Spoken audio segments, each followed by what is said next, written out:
Lahat naman Good ata morning guys. no Good morning breeder mga dumum ka-tiktoker. Yan. asay ganito. Ilabas lang muna natin yung Sitwasyon ni false Koba, puppy natin. ka backyard. Kasi titingnan natin yung mga itlog niya. Kung anong klase pa yung mga itlog.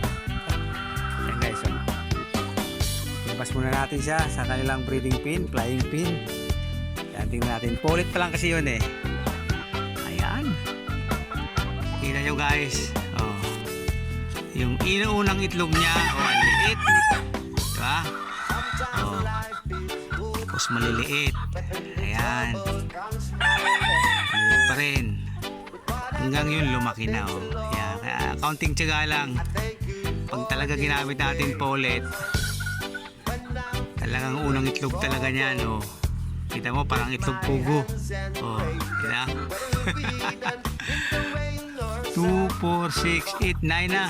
Ito malaki na yung itlog niya. Oh, di ba? Unti-unting lalaki yan. Ganyan talaga guys pagka tayo nag-breeding ng paulit. Oh, ito malalaki ng itlog niyan. Ayan, linabas muna natin at ililipat natin yung patoka niya doon kasi medyo nahihirapan ang misis ko kasi medyo masikip dito. Kaya diyan ko naman linagay kasi para hindi maampiyasan ng ulan. Dito gagawa lang natin ng takip dito. Parang ganun kihini. Ayan o. Para hindi siya mababasa. May takip. Para ginagano lang ng misis ko.